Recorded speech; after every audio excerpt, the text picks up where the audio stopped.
Vladimir Marushevsky en 1917 ocupó el cargo de jefe del Estado Mayor General.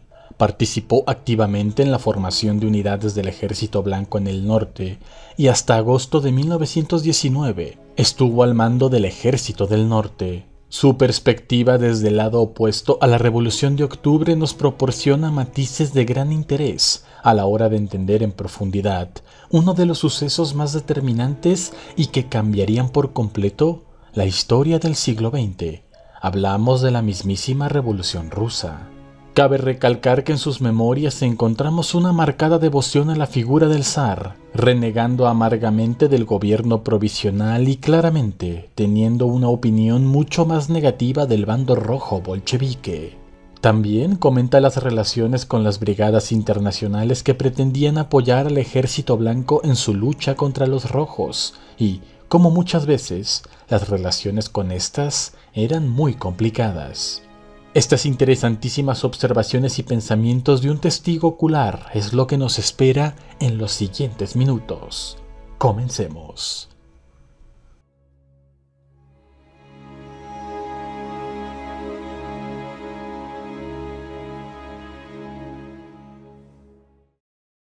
Dejé atrás la época del golpe bolchevique que me encontró en el puesto de jefe del Estado Mayor General.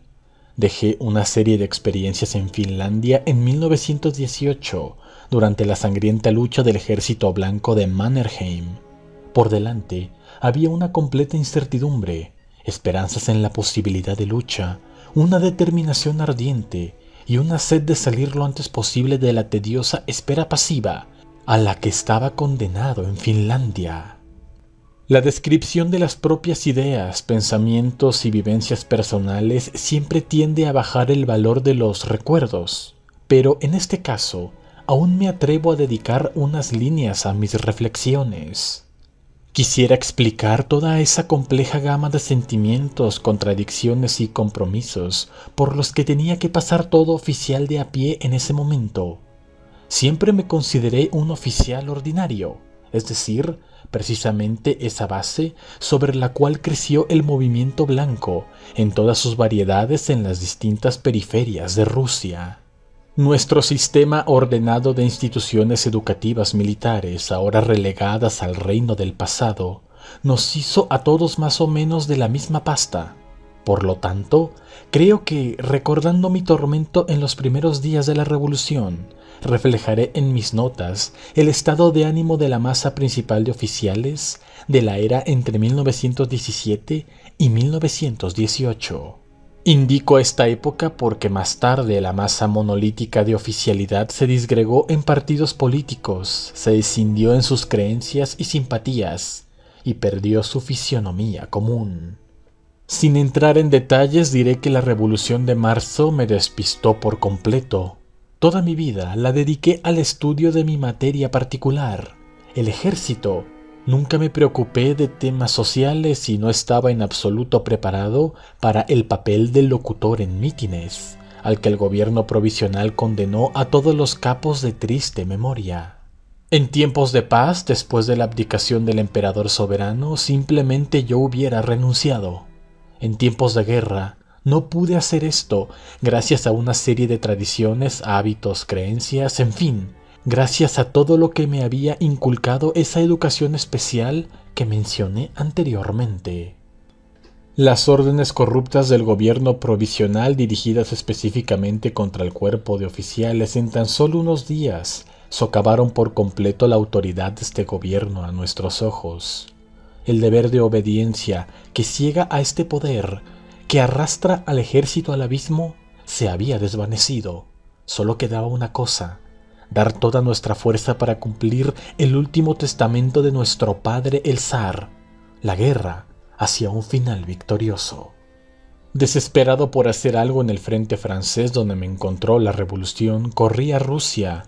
Nombrado jefe del Estado Mayor, rápidamente me di cuenta de la total imposibilidad de hacer algo por la guerra, y rápidamente terminé siendo arrestado en Smolny y en las puertas de la prisión de Kresti. Después de una larga estancia en Finlandia, casi en la posición de un prisionero de guerra, finalmente escapé en agosto de 1918 a Estocolmo. Una vez libre, me llenó de nuevo el deseo de ser fiel a mi obligación y de ver y luchar hasta el final. Fue a partir de ese momento, es decir, desde mi llegada a Estocolmo, que comenzó para mí un nuevo drama complejo, en el sentido de buscar caminos directos por los que anduve toda mi vida, y por los que, por supuesto, quería llegar a la tumba. En Rusia, 1918. La movilización de los primeros 3 meses reunió alrededor de 4.000 bayonetas en el cuartel de Arkhangelsk. El mando de las tropas, que estuvo sucesivamente en manos del capitán de segundo grado Chaplin y luego del coronel Durov, por razones puramente políticas no pudo hacer frente a su difícil tarea. Es aquí donde nuevamente, como en la historia del general Svenhitsev, quiero enfatizar que en la revolución y en una guerra civil, los iniciadores y combatientes que colocan las primeras piedras en los cimientos de la causa, a menudo se encuentran en desventaja. En cuanto a la administración civil de la región, toda la administración estaba todavía en pañales. Milicia reclutada apresuradamente, es decir, todavía la policía era inexperta y ridículamente pequeña en número. La improvisación en todas partes fue completa. La parte más próspera de la población trataba a las autoridades con desconfianza y desdén. Los trabajadores se oponían bastante y el campesinado en la vasta extensión de la región se mostraba indiferente. Mi primera visita fue al enviado francés, el señor Noulons. Luego visité al comandante inglés, el general Ironside, y luego a Tchaïkovski. Noulons, el enviado francés, me recibió con encantadora cortesía, como a un viejo conocido suyo. El señor Noulons fue asignado a Rusia y llegó a Petrogrado en el momento en que se estaba disparando en las calles. El señor Noulons no conocía la Rusia imperial y no estaba familiarizado con los principales estadistas de la era de la grandeza de Rusia. Siempre me pareció que, al estudiar cuidadosamente todas las nuevas formas de Rusia y todo el proceso revolucionario que tuvo lugar ante sus ojos, el señor Noulons, quizá, prestó muy poca atención al pasado histórico de este nuevo país para él, y no tuvo en cuenta a los representantes de la clase que, sin embargo, gobernó Rusia durante muchos siglos. Debo decir aquí que el punto de vista de un extranjero inexperto que recurre a nuevas fuerzas en la nueva Rusia es comprensible para mí. Soy consciente de que estas nuevas fuerzas son más adecuadas para el trabajo activo, para la acción, pero creo firmemente que para decidir el futuro de tu pueblo y tomar decisiones se necesita gente con una larga trayectoria en el trabajo de gobierno. Desafortunadamente, no vi a esas personas alrededor de Monsieur Noulons, ni en Petrogrado, ni en Arkhangelsk, ni posteriormente en París. A pesar de todo, en Arkhangelsk el señor Noulons disfrutó de una gran popularidad. Era un hombre cariñoso y accesible, muy hospitalario al estilo ruso. Era literalmente la primera persona en todas partes. Un destacado orador y estadista de amplio alcance y polifacética experiencia. El señor Noulons, diría yo, cubrió con su autoridad un modesto gobierno improvisado y representantes diplomáticos e incluso militares de otros países. No puedo dejar de recordar cuán celosos estaban los ingleses de esta popularidad de Monsieur Noulons, pero fue en su presencia cuando el aplauso del enviado fue especialmente amplio y cordial. Fui recibido con infinita atención y cariño por el señor Noulons. De hecho, por primera vez pude hablar seriamente sobre la situación de la región con un hombre en quien confiaba y cuyos consejos valoraba infinitamente. Esta conversación, sin embargo, no trajo a mis convicciones la creencia en el éxito final de la causa por la que iba, pero hasta cierto punto me tranquilizó en el sentido de la firmeza de la ayuda exterior y su total desinterés en relación con los intereses rusos. Después, la primera impresión de la reunión que tuve con Nikolai Vasilievich fue muy buena. Vi frente a mí a un anciano alto, imponente, con una gran barba completamente blanca, unos ojos grises y severos que me miraron desde debajo de unas cejas grandes y colgantes. Nikolai Vasilievich sabe cómo mirar directamente a los alumnos, lo que siempre me causa la mejor impresión personal.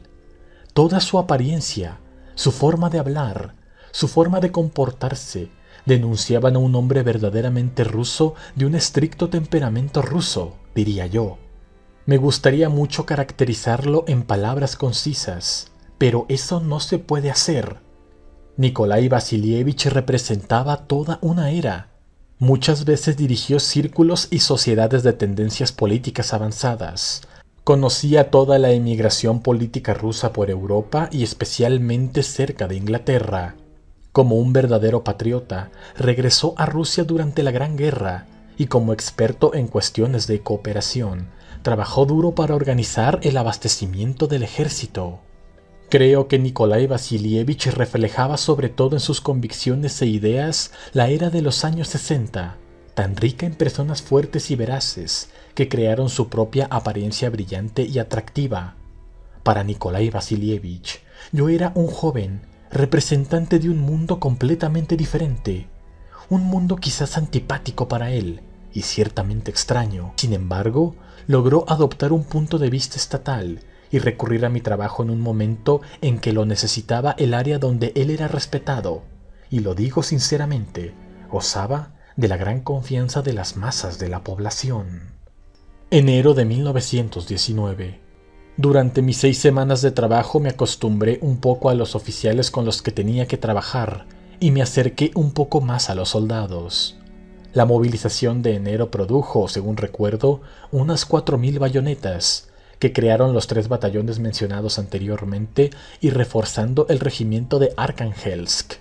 Con solo un batallón de artillería débil, inmediatamente me puse a crear otro. El destino me envió entonces un asistente, de quien conservo mis mejores recuerdos de esta epopeya norteña. Estoy hablando de Nikolai Pavlovich Barbovich, un artillero enérgico que, afortunadamente, terminó en Arkhangelsk. Fue nombrado comandante de una división y junto con él decidimos utilizar los cañones ligeros franceses destinados a Rumanía y tomados en Bakaritsa, debido a circunstancias revolucionarias.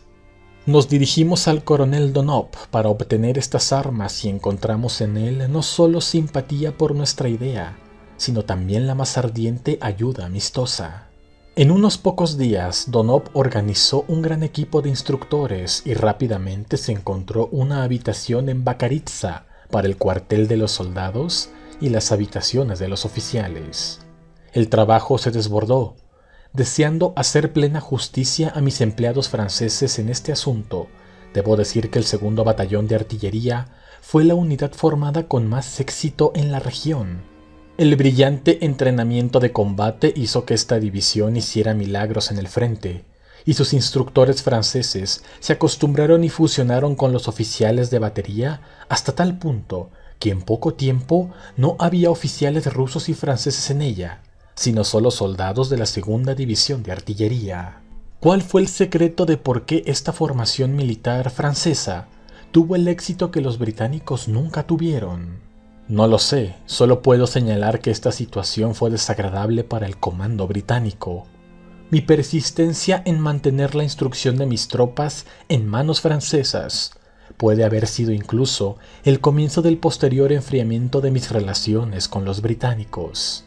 Creo que el secreto de todas nuestras relaciones descansaba enteramente en la confianza de la población en tal o cual representante extranjero. Simplemente no se confiaba en los británicos, no se confiaba en ellos instintivamente, y el futuro mostró cuán cierto era este instinto de superioridad británico para todos los rusos. Además, los soldados británicos, los suboficiales y todo tipo de oficiales de retaguardia fueron tan groseros con nuestros campesinos que después a cualquier ruso le disgustaba incluso mirar a un británico. Con algunas excepciones que me complace señalar, la política inglesa en la región fue una política colonial, es decir, la que aplicaban a los pueblos de color. En cuanto a los franceses, que no tenían intereses en el norte, la población confiaba en ellos, y la selección tanto de la embajada francesa como de la misión militar fue excepcionalmente favorable, ya que incluía a toda una serie de personas que conocían Rusia. A finales de enero tuvimos que soportar las primeras decepciones. Shenkursk cayó. atacado por los rojos por todos los lados. Los destacamentos avanzaron en otoño de 1918 sin encontrar resistencia. La detención de las fuerzas en la línea donde las encontré se debió a consideraciones de no empujar estas fuerzas microscópicas demasiado lejos y no alejarlas de la base en Arkhangelsk. La movilización rusa se prolongó, los rojos se fortalecieron gradualmente y comenzaron a presionar. La caída de Shenkursk bajó significativamente el estado de ánimo de la población y sacudió la fe en el éxito de la lucha. La superpoblada población de Arkhangelsk tuvo que aceptar y absorber a los refugiados de Shenkursk, que difundían los rumores más aterradores. Según los datos que se concentraron en mis manos en esos días, Shenkursk fue abandonado sin ningún motivo especial. El batallón ruso apenas tuvo tiempo de reunir reclutas y se necesitó una habilidad especial para evitar que este batallón se pasara al lado de los rojos. Las fuerzas aliadas, los angloamericanos, no expresaron ningún deseo particular de luchar y cuando descubrieron un ataque más o menos grave, simplemente se fueron. Los estadounidenses cerca de Pinega también se fueron. El pequeño núcleo de los partisanos fue aislado y dejado a su suerte.